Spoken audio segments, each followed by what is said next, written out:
You're listening to the AFTERBUZZ TV Network, now the largest new media platform on the web, and your #1 source for after-show entertainment. Very good, Dean Johnson. From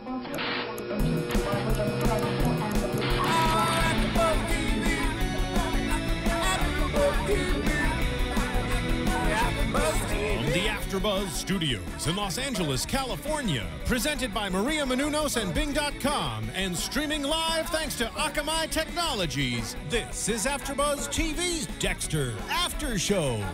We'll break down tonight's episode and get you all the latest news and gossip.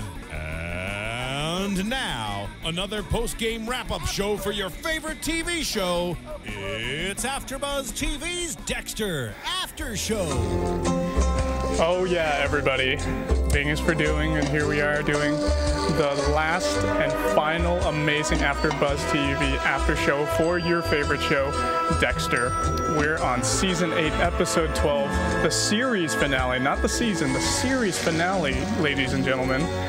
And I'm your host, Shano, and I'm joined here by my awesome co-hosts in studio tonight. Hey, I'm Jurgens. We're so sad. I'm so sad that it's all over and that it was this final episode tonight. It's been so fun doing these shows with you the last couple years, and it's just, such a sad night. I know, it has been. And in the booth, we have Stephen Lemieux. Hey, guys. Oh, it's sad that it's the last episode. Stephen, you are so morose and melancholy tonight, aren't you? I just... Okay. I didn't even have my hopes up, and, well, it wasn't too bad. Okay, well, I liked it. Good way to concisely say what some of your thoughts were. But let's go ahead and talk about our topics first, and then we'll talk about all this crazy, crazy stuff that happened this episode. So, the ending. What is there to interpret about this ending? All right. Saxon dies. Deb dies. Oh. And then lastly, Hannah gets away with Harrison to Argentina, and they have a beautiful life together in what looked like the same kind of shot as The Dark Knight had when Bruce Wayne gets away in the last movie. Am I right, Stephen? You're right. And if you haven't seen the episode, we just ruined everything for you. Yeah, so please you guys, watch the episode before you listen to our podcast. So many spoiler alerts. All right, but let's go ahead and talk about let's go to the strongest opinionated person here right now, Stephen. Most critical. What did you? Okay, tell me what you thought about the ending. It's I'm conflicted because I don't mind how Dexter's story ended, but as it became into a new chapter, I guess is how they ended it. What I don't like is how the other characters didn't get anything. Like I really feel like we had too many new characters this season, and Elway gets his end, blah blah blah gets his end, but we don't get an end for Jamie. We don't get, where does Jamie go? What happens with Batista? What happens with Quinn now that Quinn didn't even get to say goodbye to Deb? Dex just throws him off the boat, and Quinn was the one who loved her most. We get this whole arc with Quinn and Deb, and now that's gone down the drain. I've been saying it all season long. Vince Masuka and his daughter. What the hell is that all about? Should have been a web series. We don't even see her this episode. You know, it's funny that you mention all of that, Stephen, because this episode, okay, the whole last season, Season 8, we have dealt with all these intersecting storylines, all these, like, this overabundance of characters and their plots and subplots. And then in this episode, we took out all that. Mm-hmm. And that's the way it should have been from episode 1 of this season. We should have focused more on the people that really mattered and maybe had people pop up for, like, you know, a few seconds here and there, intersecting with Dexter, with Deb, with Saxon, but not the way that, you know, not the way this series, the season went. I totally agree with you guys. I think that's what would have made it interesting if we saw more about the characters that we loved. And I think maybe had the whole I did like Saxon because he was evil and his eyes were just creepy. I mean, I could have dealt with having him be more like earlier in the season as like, I think if you took it to like what happened tonight where he, you know, Dexter kills him, and clearly I think Quinn knew, you know, that, oh yeah, he's, you know, because he suspected him before, so I think he knew he did that on purpose. So maybe if that was like 8 episodes ago, you know? And then from there, people were trying to figure out if Dexter was a serial killer. And I don't know, and it showed more of them trying to handle that and deal with covering it up, and became about those people. And Quinn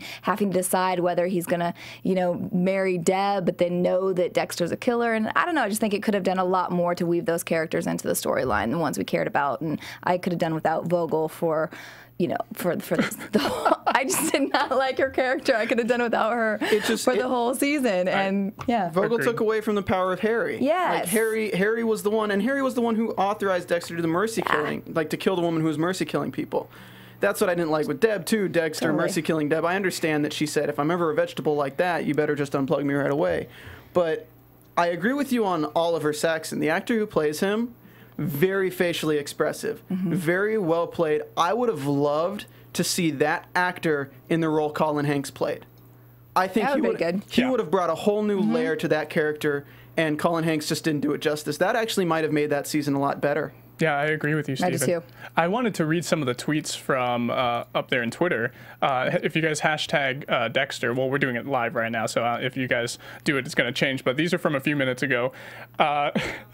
At Joe P. Clements tweets, "Oh, hey, I'm a lumberjack. Oh, cool. Thanks for wasting 5 years of my life. Hashtag Dexter, hashtag Showtime." Ouch. Yeah. Some of the fans up there are kind of brutal. JJ, you had a good one. Yeah, Alyssa was right under him, and she had a bad one, too, where she said, "I'm going to find the Dexter writers, tie them down to plastic, line up a photo from each episode of Season 8, and make them pay for their crimes."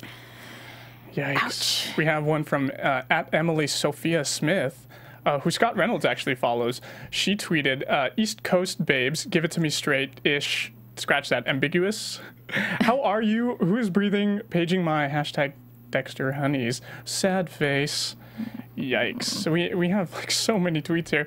So someone even said something about Dexter being a lumberjack like Wolverine. And when we were watching it, I was like, oh, he totally pulled a Wolverine. That's what he did. He moved up to Canada. He went the complete opposite way that Hannah and Harrison did. And he's up in Canada probably, cutting down trees, living a life of solitude, growing out that lumberjack beard. And someone said something else about the I have tweet. that one. On-screen style said, "Need someone to explain to me WTF just happened on Dexter. Did he join Deadliest Catch?" Which he does like being on boats, and you know, so maybe that's a good show for him. He does. This takes Deadliest Catch to another level. Yes, it does. With Dexter, the serial killer. I have another good tweet here. It's from at Jen_Courtney, and she tweets, "I'm sorry, but Dexter, you cannot just carry a dead body out of the hospital like that." Yeah. Little bit conspicuous, I would say. I know. There's oh my gosh, so many tweets, so many people. It's not a trending topic, but it definitely seems like it is if you just look up if you just hashtag Dexter on Twitter. It just ended. I'm sure it'll be trending within 2 hours. Yeah, I'm sure it will be. And how about Dexter having its series finale on the night that the Emmys are? Right? I'm sure it's good for other people like Bryan Cranston and the other people from Breaking Bad because their show's doing great. But for Dexter, this is probably overshadowing what's going on with the series. And don't get me wrong, I love Dexter. I love the series. This was definitely one of the best. This is one of the iconic shows that are on Showtime. And it's been there for so long, 8 years, you know. I love the series. But I just felt like I wanted more. I appreciate how Breaking Bad's ending as it's getting to the best part, as opposed to Dexter, where I think the series could have ended with Rita being found in the tub, and that would have been more satisfying as this ending. I wanted to interpret the ending a little bit more. So he's up in Canada or some northern territory, it looks like. He's become a lumberjack. He comes into his solitary cabin, and he just sits there and stares at us, the audience. What do you guys think when Dexter's doing this in that particular scene, JJ? I think I think he's still thinking about his life and his choices, and you know, his life in solitude now, so that he doesn't hurt anybody else or hurt anybody else that he loves. I think maybe what we were supposed to interpret is, will that decision ever change? Will he decide? I think what's interesting is I had mixed feelings about his choices, because I did on one hand think that it was his justice to drive off into that storm, because he did just rob Deb of her life, and especially what could have been her new life with Quinn. And, he has hurt a lot of people. So maybe he did, deserve to go to not that I ever condone killing yourself, but I mean, at least that was, in a way, I mean, they say suicide is selfish, but he was actually trying to do it from a good place. So I was going to be torn, with that. The one thing that makes me, but I think I would have been okay with it, because, yeah, it would have. But the thing I like about him coming back and seeing him is that now the Dexter fan in me does still have hope that there could be a Dexter movie, or there could be something else down the road where I get to see him again and playing this character. The thing that I am really, really bummed about, though, because I've always been the hugest Jennifer Carpenter fan, and I love Deborah Morgan and her filthy, filthy mouth, so I am sad that there won't be any sort of hope of her being in some Dexter movie. Regarding Deborah, she had such an interesting competing perspective with Dexter, in that, sure, like some of us say and some people say, and even he said, like, I ruined your life, I'm sorry, but she was like, no, you didn't ruin my life. Sure, she said a lot of things out of anger, like, oh, Dexter, ever since I found out you're a killer, you just effed up my life. But at the same time, your life is your own to make what it is. And she took the information, and she took everything that she learned about Dexter's alternative life, and she internalized it in a terrible way. She became a drug addict. She became an alcoholic. She messed up her own life. Sure, Dexter influenced her, but at the same time, she even said this practically on her deathbed, that her life was hers to live, and Dexter shouldn't take any kind of guilt away from this. I wanted to say for Dexter, the final shot, Dexter being in his cabin alone by himself, it seems to me like there's like a less. It's not the typical Hollywood ending. So Dexter gets away, but he's lost a lot, and we get a lesson from this as the audience, like. Because I feel like years ago when Dexter came out, everybody was like, it's kind of like people were demonizing him and the show creators for glorifying a serial killer. Am I right? For being like, oh, it's okay, it's justified killing because, he's killing bad people only. But I feel like they're kind of bringing it back to like, hey, he was ultimately a killer. There's no way he's going to have a happy ending. There is no happy life. Yeah. There's no happy ending for a killer. And that's the lesson for us to learn. Steven, what did you think about the last scene? Oh, what was that? All right. You mean the scene with him in the cabin? Yeah, with him in the cabin. Well, I think the scene with him in the cabin was really just the result of everything that had to do with Vogel, or I'll say Fogel, why not? It's the last episode. And Oliver Saxon. It was really... Vogel was the one who was studying him, who was trying to, like, give him the code, and then Oliver Saxon was her son, who was exactly like Dexter, except didn't have the code. And then Oliver Saxon, no matter what, I mean, Dexter kills him, but of course he realized at the same time that as a serial killer, everyone you love will still ultimately end in a disaster. So, I mean, that's what I kind of got from the scene where when he speaks to Oliver, he looks him in the eye and he says, it was my fault. And he looks at Oliver's situation with Vogel, the fact that Vogel's dead. It was Oliver's fault that that he was a serial killer. I mean, I haven't exactly pieced it all together yet. I'm sure like tomorrow I'll have an epiphany and be like, oh, this season kind of makes sense a fractionally little bit. And you'll like it more. Yeah, I might give it a half star more. But I get the feeling it's more of Dexter back to his primal self when the Dark Passenger was the one who he listened to. And he may be alone in that cabin, but he may not be alone. He may be there with Harry. Like, that's who's with him in the cabin. He doesn't have... Like, in the beginning, it was Dexter with no one who had to look out for anyone. He didn't have to care for anyone. I mean, he had Deb and stuff, but he was still in that primal way of Dexter. And now he's back to that where he's listening to the Dark Passenger, and he doesn't have to worry about Harrison. He doesn't have to worry about Rita or Hannah or Deb or anything. All he has to listen to is the Dark Passenger.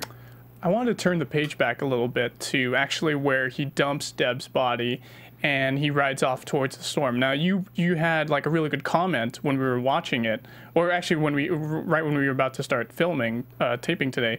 You said something about him suicide doesn't fit Dexter. Yeah, suicide doesn't fit his personality at all, because as we all know, sociopaths they're egotistical, like they're all about themselves. They would never kill themselves before they were caught. Even Dexter, throughout his character from the start, he knows that he's going to be arrested. He's never considered suicide an option. So it just didn't really make sense with his character to be driving off into the thing, even if he was trying to fake his own death, even if that, it didn't really make sense. A lot of this was really predictable. Like when he went to get the gunshot residue for Oliver Saxon, I mean, you knew he was going to kill him. You knew there was no way Dexter was leaving that room without Oliver dead. I liked the cleverness of how they did it, but I was more satisfied with him impaling the guy through the bed. Yeah, I did. It was pretty predictable. I actually really liked that scene, and let's go ahead and let's jump into Saxon now. I really enjoyed that final scene where Dexter is talking to him, and it actually felt to me like the way Dex was talking to Saxon. It was like they were in the kill room. And it ended up being the kill room, which was good. But the way he was talking to him, the mannerisms, the way he was looking at him, the way Dexter opened his little gunshot residue kit and he was taking everything out so methodically, putting on his gloves, we knew it was coming. We knew he was going to kill him, but we didn't know how until he said the pen. And that was good because Saxon went for the bait. He totally went for it and tried to kill Dexter, which was... how poor was his aim, by the way? I guess he's better at using a buzzsaw. So, yeah, Dexter totally got him in his aorta on his neck, and geez, that thing was a gusher. Put him out, and I thought it was so funny that the three amigos, Batista and Dex and Quinn, they're watching this video together, and Dex is like, they see him after he stabs him, gets up, and he calmly presses the panic button. Yeah. Batista, he's like, Dex, what are you thinking? And I kind of had like a little bit of a flashback to when Batista made such stupid decisions before, like when he ratted out Dokes in a way to like the FBI or some other internal agency or like internal affairs. Do you guys remember that back in like season 2? When like Batista used to have such conflicts with what he knew was right and what was wrong. And I felt like he thankfully has evolved a bit from that, and he's the lieutenant now, so he's able to like, okay, I need to think about what's best for us as friends versus what's morally right and morally just. What did you guys think of that? Yeah, I totally agree. And also, I'll step back before to another scene that we liked also was that when Dex first was going after Saxon in the hospital, and then it was Batista that came through with the gun and arrested him. That kind of caught us by surprise, I think, too. But anyway, no, I love that scene watching him because I do think that he was thinking, pretty much probably knowing that Dexter did it on purpose, and like what you said, I think he also, out of love and respect for Deb, was like, there's no way I'm gonna we have enough to prove that it was self-defense. It could be questionable, but who's gonna win on that? Some guy that's just killed a ton of people, or Dex, who works for the police department, So I think I loved that scene. I just liked seeing I thought that all did great. The expressions on their face, even Quinn's subtleties, everything was wonderful about that scene, I thought. Yeah, everybody pretty much thought that it was a justified killing. Yeah. They're like, you know what, we got the end result that we wanted to, just a little bit faster. And even Quinn says, I wish I could have done it myself. They all wanted him dead. Well, you knew they knew Dexter did it on purpose. Like, there's no way they couldn't. Like, and that was, I actually did enjoy that scene for the sole fact that he did it just like it was a kill. Like, he didn't, like, you could tell he stands up, grabs the pen, and stabs it right into it, like right into the place to kill him. And he knows he's on camera. He knows exactly what he's doing. Batista, while watching this, I'm sure things are kind of clicking in his head like, yeah, this kind of makes sense. Quinn, of course, already knows Dexter's neutral on the white to black scale, so it would make sense to him. Dang it, I totally forgot what I was going to go into. What are the repercussions of this happening? Like, let's just say from the legal perspective, who the hell is going to cry and protest that this guy who's a wanted serial killer on a manhunt, like people were looking for Oliver Saxon actively, they see him buzzsawing this dude's brains out all over the news, replayed all over and over again from like the Miami Herald or whatever newspaper got it out from their website. And there was no good, he doesn't even have any surviving relatives, right? Vogel, his mother is dead, and He killed his brother. killed Clayton, a U.S. Marshal, killed Deb now. So many people have been lost to this guy, and there's so many victims. Even Hamilton, Zach Hamilton's like one of the richest, probably, well, so he was going to be a playboy of the town someday, but he was one of the rich young kids of the town, probably Miami's soon to be lovable child, and this guy got killed too. Of course the Hamiltons are going to have public outcry if he lived, but everybody's going to be staying silent. I'm sure everybody's going to be like, "Oh, Dexter took care of it." Thank you. Well, he has no one. He has no one to fight for his case now. I mean, of course, a lawyer is going to investigate, and Dexter would probably be put on suspension or fired from the job or whatever. But it's Matthews. You never know. Yeah. One of the things that I did kind of have a problem with was the scene with the veterinarian, and what I didn't like about this with Saxon is that they used the TV too much. Yes. In that it was such a coincidence. Oh, I'm at the gas station. Oh, my face is on it. Okay. Oh, I'm in the veterinary office getting stitched up. Oh, my face is on it. It was a plot. It was a writing tool that they used too obviously. Oh, this is where I need to go now. Oh, this is where I need to go now. Like, he didn't need to cut out the tongue of the veterinarian guy. That was violence for the sake of violence. Poor guy. Yeah. Well, thankfully we didn't get to see his tongue get cut out. But geez, man, that was pretty gross. It made me gag a little bit. And I thought he just cut his vocal cords. I didn't think he cut his tongue out. I was thinking he shoved the scalpel down his throat. Ugh. Oh, that would have been worse. But that's even hard to think about. Thank goodness that Dexter saw the blood and is like, red flag, everybody. Blood in the hospital. Yeah. Oh, no. When I'm trying to protect Deb, oh, no. Yeah. Oh, what I was going to say earlier. Yeah. Thinking metaphorically with the scene where he throws Deb off the boat, and this kind of makes sense with the season, Vogel was always saying that you don't love Deb. And Vogel was always making the point that you're a serial killer, you can't love Deb. And the thing that made Dexter human was that he loved Deb. And if you think of that scene in another light, him throwing Deb off the boat and him having Deborah gone, it was him throwing away his humanity. In a way, that's kind of a metaphor for everything he's built up and everyone he's loved, because he could still protect Deb. He still had Deb. Deb was the one thing that brought him as a human, as loving something unconditionally. Except for really Hannah, but that's kind of a different kind of love. And Harrison.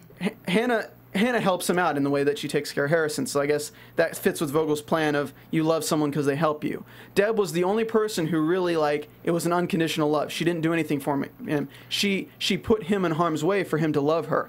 So the fact that he loved her, he was human, and now that she's dead, he was throwing away his humanity. And as he drives off and we see him again, he's no longer human. He's back to that primal Dexter because he has cast away his humanity, and he can't be near Harrison. He can't be near Hannah because he's not who he was.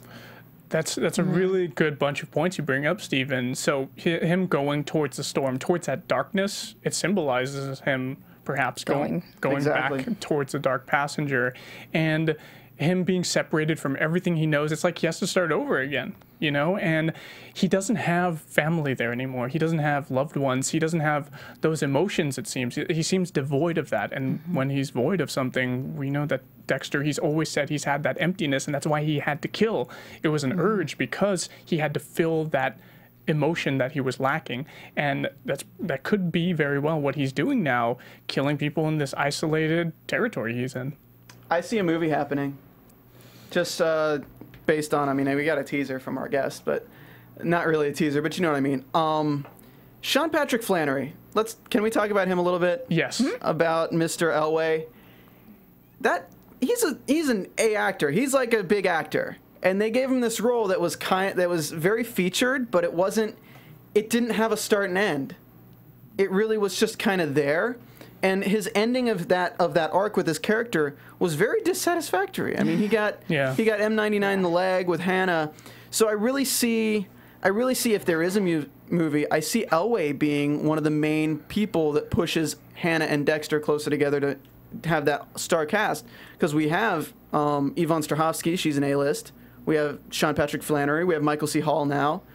They're already building such a great cast, and then maybe we see Vince and his daughter.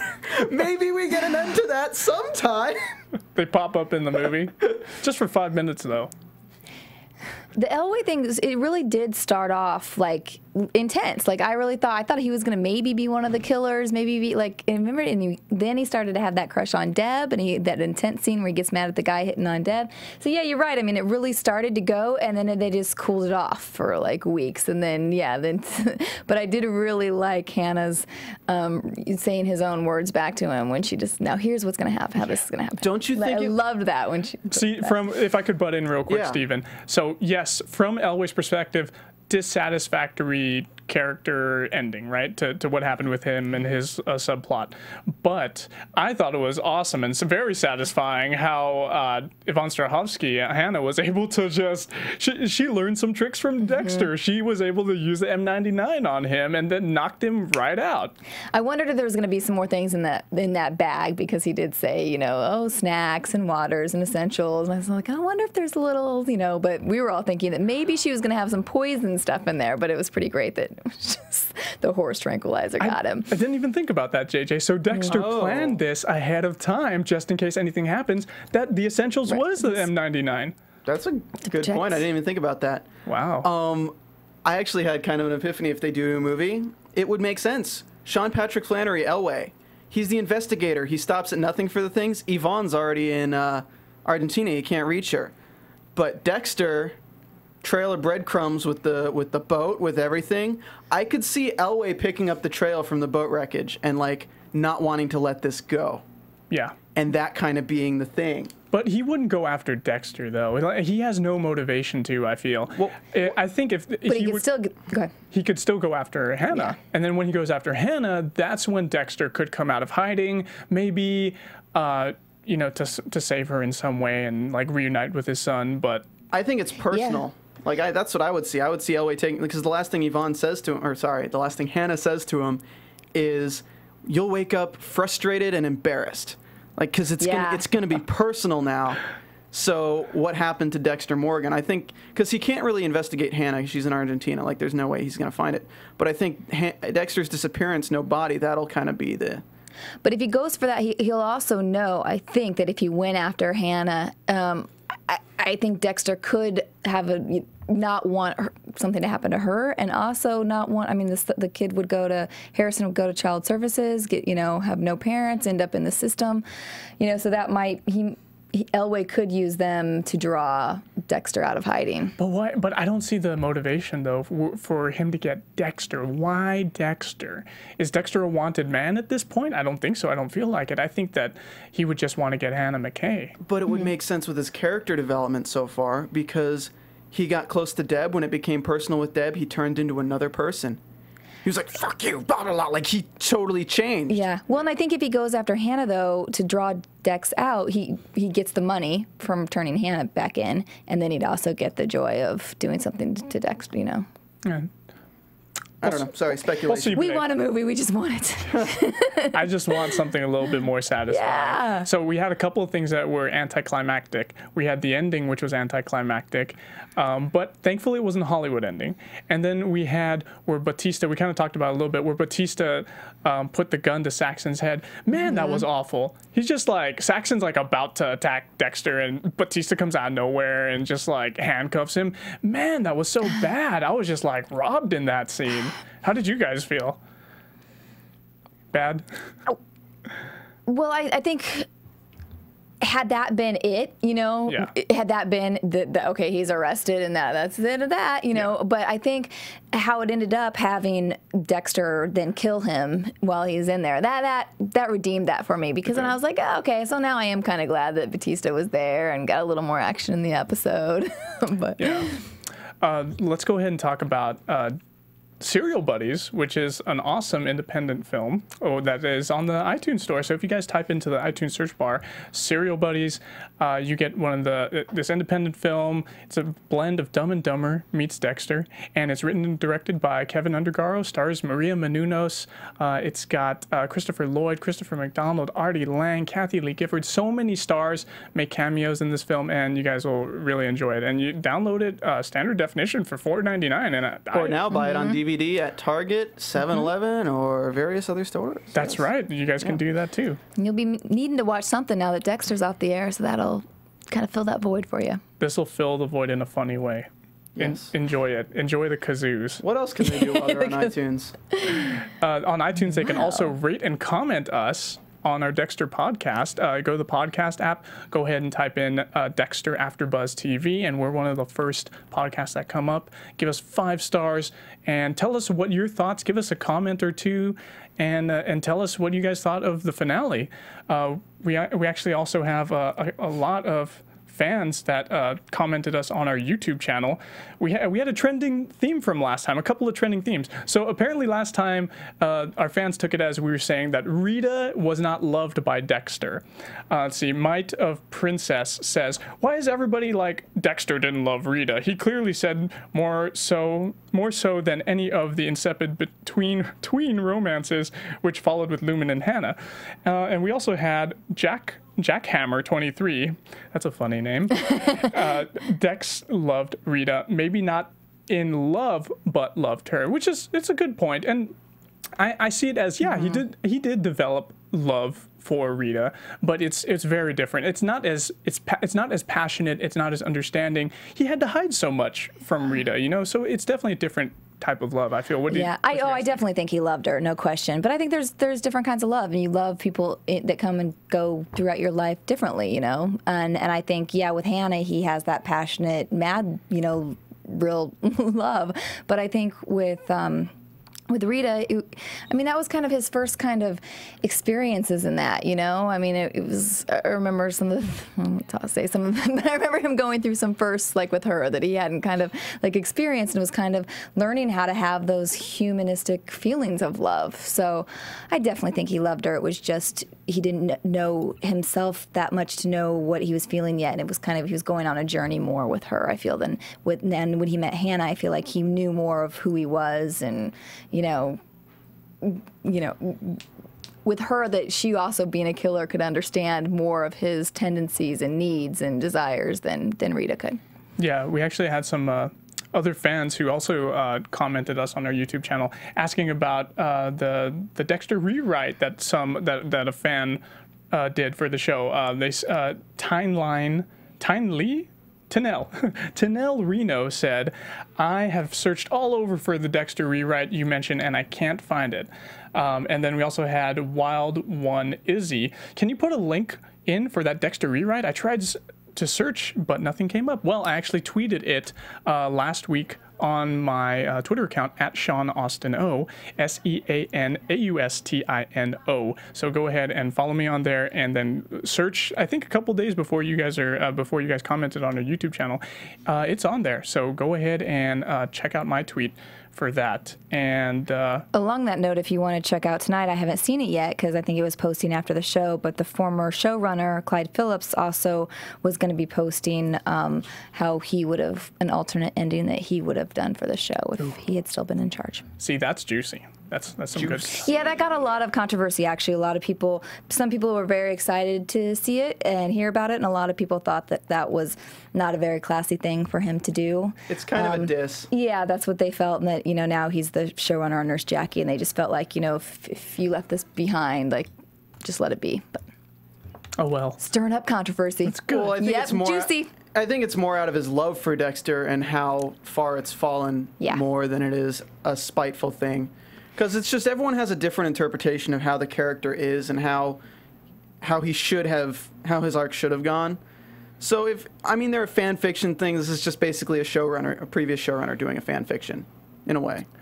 Let's talk about Deb Dying and what happened with her. Oh man. Do we have to talk about it? This whole episode, it was just so painful. Every scene that she was in, and she was wounded, both emotionally and physically at the same time. You know, because Dexter's leaving, and she oh man, it was just so painful. When I want to fast forward to near the end where Dexter visits her in the hospital for the last time, and man, it was just so painful to see Dexter's face, like seeing her like that as a vegetable, and knowing he's there, you know, he's there to do something, you know, because he comes in with his slice of life boat, and he was just... And his kill union. His kill outfit on, and I'm thinking to myself, man, is he gonna do like one last kill? Like, is he gonna do a mercy killing? And that's pretty much what he did. You know, he turned off the machines, and his expression on his face, it was just like god awful to look at, and his mouth was gaping open, and he's crying. I was feeling teary eyed myself. Yeah. I got choked up early on a few times in this episode. I mean, to finally hear Deb too say "I love you" to Quinn, and I think I was always hopeful. I mean, I knew she's probably gonna die, but there was that part of me that was just like, no, don't die. But when then Dex goes in to do that, it's that's what I would want my brother to do in that situation, and wouldn't want to stay a vegetable. But it was so hard to see their faces, and probably explains too why Jennifer Carpenter got choked up in that panel that they did a couple weeks ago too. You know, she's been through a ton of emotions with her character and with her husband on the show. You know, everything they've been through. I can imagine just all the emotions and things that she's felt with this experience. Yeah, I felt a lot, and I know that Michael C. Hall, he must be like feeling tons too, and especially at Dexter. Let's talk about Dexter, the character, again. So imagine how he feels when he's dropping her body into the water. That's the way he's gotten rid of killers, of trash, and he's gotten rid of people he's loved that way too. Everybody he's really loved has gone the way of water, like Rita, she was found in the bathtub. Let's really backtrack to Brian, right? Brian Moser, Biney. He dropped him off too. He killed him, and he got his body, and he threw him in the water too, didn't he? Or he actually had. Oh no, he had that head. That what was it? That Barbie doll head, and he used that. It was very symbolic when he dropped it into the water way out there on the slice of life in the Miami waters, and we even had an emotional scene there in season 2 where Biney like comes up and he like grabs his arm, and then Dexter slowly lets him go, and here we see Deborah like completely cold. Her body's like almost purple. She just submerges into the water, and it gets darker and darker, and it was terrible to see. Yeah. JJ's getting like it was horrible to see. Yeah, I didn't want to see that, and I just think too, like, and I also in the time, like, I mean, I get it. Like, of course, Dexter's not gonna just start crying out there, but I'm like, how is he not crying? Like, how when you're like saying goodbye to your sister and dropping her off your boat, like you said, like he's done to other people he's killed and murdered, and I don't know. I just was thinking how can he not break down in this moment, you know? And he did. This was his version of a breakdown. And him, I'm sure he like preconceived that he wanted to do this to make it look like he killed himself. But you know, while he was on the phone with his son Harrison, he said, I wanted to tell you one last time that I love you, and until, you know, I want you to remember that every day until we see each other again. And to myself, I'm like, dude, is he really like offing himself? That's what it sounds like, you know, like we're gonna see each other again in the afterlife, whatever. We know that Dexter doesn't believe in that stuff, but you know, maybe again, maybe sometime soon, like they're gonna reunite, and that's gonna be the premise of a Dexter movie. Maybe his son's going to be grown up. Maybe he's going to be a killer himself. Who knows? Ooh. His mom's a killer. He did make a lot of bad drawings growing up in that time. He did.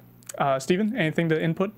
Those spoiler pictures from 4 years ago were pretty big spoilers, by the way. 4 years ago. Four episodes ago. Oh, did I say years? Yeah. So somebody, I think, what was his name? Is it Tom? Phil. Yeah, Phil sent us this link to these pictures with a blue screen behind Deb in a stretcher with Dexter walking down a deck, like a dock. Yeah. And it looked like it was stepping off a cruise ship, but as we now know, the blue screens were all the hospital, and that was Deb dead, Dexter walking down the dock onto his boat. Huge spoilers. Wow. Yeah. Phil, I think that was Phil S781, if I remember his tweet handle correctly. So thanks a lot, Phil. Yeah. Wow. Okay. But it's okay. You know, you gave us a little juicy news and gossip, and we really didn't know what the pictures really meant. But at least, you know, we got to talk about it. We got to propose theories and such. So that was fun. And yeah, I don't think it would have changed anything, honestly. I don't think it would have changed much about how we felt tonight about the finale of Dexter. Not really. And there was a really powerful line with Deb when Quinn says we need a miracle or something, and Dexter says, I've never seen a miracle. And that's kind of when you knew, like, the writers weren't going to go all Hollywood and bring her back. Like, it's done at that point. Yeah. It would have been too weird to bring her back just on that point real quickly, because, you know, you already thought last week we thought, okay, could she be dead? So then to have her be like, oh, recovered and go through surgery and she's already okay. So then if you did it again, I think it would be like, okay, Yeah, come on. True that. Can I know I'm being so critical, and I know you guys don't like it. Go ahead, and you know what? Go ahead with that, Stephen. And then right after you're done, let's move over to news and gossip, because I think we pretty much talked about everything regarding Harrison and Hannah. I mean, we have time if you want to do anything else too. We're not in a rush. Okay, very well. Can I talk about the name of this episode? Yeah. Remember the monsters? Remember the monsters? Question mark. Remember the monsters? Question mark. I'm Ron Burgundy. I'm Ron Burgundy. Who put a question mark on the teleprompter? So this name, I get it with the end where Dexter becomes the monster at the end. Hey, remember who I used to be? I'm going back to that. So for the movie, we have old Dexter. If there's a movie, but I don't like the name because they pulled it out of a story they made up for the last episode. Yeah, I thought There was we didn't have that scene with Yeah. Deborah. That's a scene they filmed for this last episode. So that's not in the books. That's not in season 1. That's not in season 2. All the way through 8. There's nothing that has that story of, oh, there was the monsters on the walls. Like, there's nothing like that. I would have liked a title that was sufficient to the ending of a series. Well, maybe that is what. Okay. Well, I'm sure the writers, they wanted to appeal to our ethos here. They wanted us to feel, or is it pathos? Pathos, rather, for our emotions. They wanted to draw us in and feel bad for Deb, you know, while she's comatose and Dexter's remembering all these stories. When I saw these flashbacks, I was like, oh gosh, we're not going to have a flashback, like, written finale episode. Please do not do this. And they did it twice. I think 1 would have been sufficient, or you know what, 0, please, because I do not like flashbacks. Oh man. But yeah, that's my thoughts on that. And I feel like Remembering the Monsters, the title, actually, I think you kind of said this a little bit, Stephen, but he's going back to being a monster. He's not a human anymore. You guys, we all talked about this. He's dropping Deborah. That's his last bit of humanity. He's becoming a monster again, and we don't get to hear any inner monologue. All we see is him staring at the camera in this void, dark, dank cabin. There's no Harry. There's no Harry either, so we don't. This whole episode, there's no Harry. Yeah, there's no Harry. We don't know what Dexter's thinking anymore. He's not giving us anything. He's just letting us ponder what's going on inside his brain. Would have been kind of nice just in that final shot with Dexter looking so serious like that to have Harry just standing right behind him. Ooh, I would have kind of liked to see that. Or Brian. Yeah, Yeah. that would have been insane. I would have loved to see Brian behind him. Or Yeah, maybe then he would have been really bad. Or maybe 2 people like competing, you know, like we see him and there's like somebody else on his side, and it maybe just shows like half of their face, like from the nose down, so we really don't know who it is. And then we kind of like maybe pan a little bit and there's somebody else there, and it's got like maybe a little bit more creases in his face. I was like, oh, that could be Harry. Oh my gosh, they're back. What if we pan to Dexter and it's silence, and then suddenly Vogel comes and wraps her arms, Puts her hands on his cheek, kisses him on the neck, throws him on the bed. No, sorry, wait. Good Lord, JJ. You guys always like the sex scenes all the time. That would have been one great last sex scene for you. I'm trying to get Vogel's naked body out of my mind right now. You're welcome for that one. I hope you. Oh my God. All right, let's talk about news and gossip. AfterBuzz TV News. All right, some pretty good news and gossip here for our finale episode. I was listening to CBC Radio a couple days ago, and they actually had Michael C. Hall on, and he was talking about Dexter and his new film also. And I actually tweeted out the link for that, so hopefully you guys can go to my Twitter account at Sean Austino and check that out. I retweeted CBC Radio's tweet, which said it's from the program called Q. Dexter's Michael C. Hall talks to at Gian Gomeshi about simulated murder and his shadow side. So that's an interesting little interview that they got going on. There's only a few minutes long. You guys can click the link that I tweeted out after that, and that takes you to that should take you to the podcast that you can download and listen to. Also, Michael C. Hall. This is from at Show Dexter's account. Michael C. Hall and Jay to the Carpenter look back on 8 seasons of #Dexter with at TV Guide, and there's a link there to check out that interview. Amy Garcia at Amy_Garcia tweets out, "Tonight is the night." Hashtag Dexter, hashtag the end, hashtag are you ready? And I think she was live tweeting actually tonight. So maybe you guys can go back in her timeline and check out some stuff that she said to fans. Yvonne Strahovski also tweeted out, "Showtime Emmy party with my girl at Amy_Garcia. Kiss, hug, kiss." And she's got a tweet pic up there of what they're wearing tonight for the Emmy party, which is really nice. And I think that's about it with my Dexter news and gossip for the news. JJ, did you have anything? I kind of said mine earlier about Clyde Phillips, but I'll tweet out links where you guys can see that. And then I don't know if they came through, but I had some pictures of... Give me 30 seconds and I'll check. Let's see if we have a couple pictures maybe for you from... Did you send it by my Gmail or? Yes. And allow me to fill that dark void with some more comments from our fans. This is off of our iTunes account. We actually had a couple of good tweets this past week, or rather comments. Make that 61. So 5 stars from Tissuansi. Such insight, even on wrong predictions. You guys have a lot of fun with the show and have made this season good in the dips in quality. Oh, well, thank you so much. That's such a nice compliment that we just throw out stuff there and we just make it so entertaining for the fans. I'm glad that we could do that. Someone else I want to mention is Ray Shurga. He's always tweeting us and giving nice comments throughout the season too. So thank you for listening and being kind, and love to hear thoughts that you've had too. It's been fun. Okay, I got the photos here. Give me 1 sec to throw them up on TV. I got another couple of comments here. AfterBuzz from Adelanto Hu Dispot. Awesome, 5 stars. And then lastly, great show, 5 stars from Grizzak. Great show, very funny hosts. Yay! Woo, thank you. Thanks, guys. Do we have those pictures yet? Yeah. They're just 2 of them for Amy and Yvonne at the pre-Emmy party, and then just wearing their cute little outfits. Got them. There you go. Oh yeah, those look nice. That's Amy, of course. Very sexy. Amy is wearing a red. Oh, go back to that one. Yes, it's total Dexter right there. Yeah, red and black. Red and black. She's wearing this red dress. I don't even know how to describe these. Can you describe these better, JJ? I'm not a woman. Well, it's great. It's fun. It's flirty. I like the little black through the chest, and she just always looks so cute. And then we have Yvonne Strahovski wearing, it looks like she's wearing a white strapless shirt? Gown.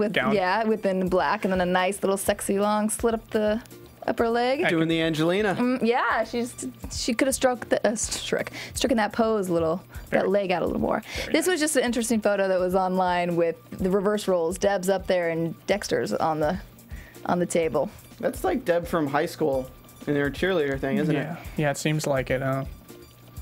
It looked like a jersey or something with... I don't know. There you have it. That's about it, eh?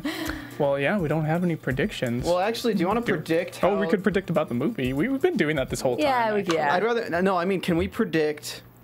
How do you think the story arcs went for the characters? Like, what do you think happens for Quinn, what do you think was with Vince, Masuka?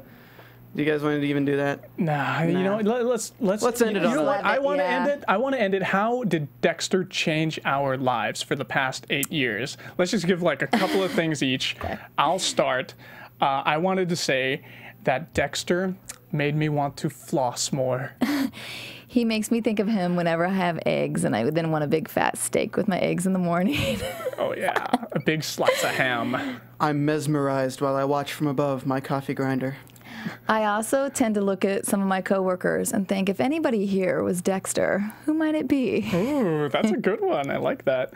I want to also say that Dexter made me think about my internal monologue and how if I'm silent in a situation and like I'm really having I'm doing 2 things. You know, all of us do that. You know, we act a certain way. We're programmed to do a certain way to get social rewards out of society.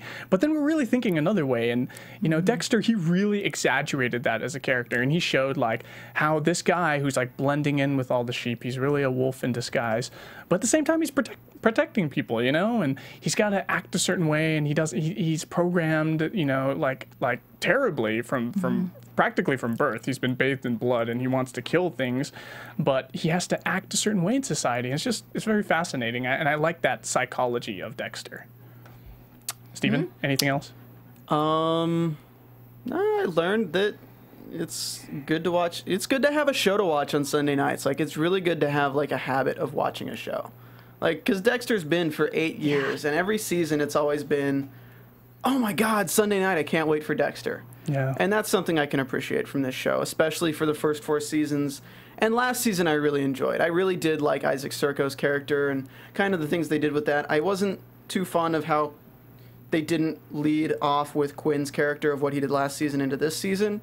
But, I mean, this show has really highlighted some great actors throughout their careers, and it's a shame that Jennifer Carpenter hasn't gotten an Emmy from these previous seasons. Oh, man. Maybe tonight she will. I want to just end on agreeing with you on that one. I think I watched the first few episodes, on Netflix, like just cranking them through, which I love to watch. But then for the last probably 4 years, it's been all just, my Sunday night too. It's been really looked forward to Sunday night to just sit with Dexter and, yeah, he really is, America's most lovable serial killer. It's been such a fun ride, and it's been really fun working with you guys here on the show too, and I've just really enjoyed it. Aww. Thank you, JJ. Likewise. Same with you, Steven. I'm going to miss working with you guys on Dexter.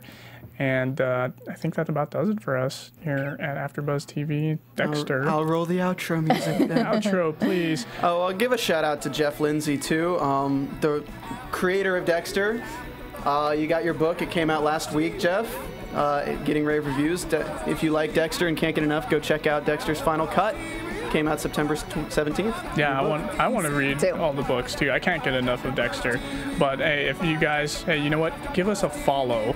You can give me a follow at Sean Austin O on Twitter and Instagram. And I'm doing Ray Donovan later tonight, and who knows what other shows I'll be doing here at AfterBuzz TV. JJ? And I'm at JJ Jurgens on Twitter, Jurgens JJ on Instagram, and then at jjjurgens.com. You can find me at Stephen Lemieux, StephenLemieux, or doing the Sleepy Hollow after show here at AfterBuzz TV. Oh man, I'm sad it's over. Well, thanks so much, guys, for being with us through Dexter, and we love all you fans. Thank you so much for your comments, and we'll buzz with you guys sometime in the future. Oh, maybe we'll do a podcast for the movie, right? Oh, yeah. Maybe we should do that. All right. You got it. Bye, guys. From Bing.com, executive producers Maria Menounos, Kevin Undergaro, Phil Svitek, and the entire AfterBuzz TV staff, we would like to thank you for listening to the AfterBuzz TV network. To watch or listen to other after shows and post comments or questions, be sure to visit AfterBuzzTV.com. I'm Sir Richard Wentworth, and this has been a presentation of AfterBuzz TV. Buzz you later. The views expressed herein are those of the hosts only and do not necessarily reflect the views of AfterBuzz TV or its owners or principals.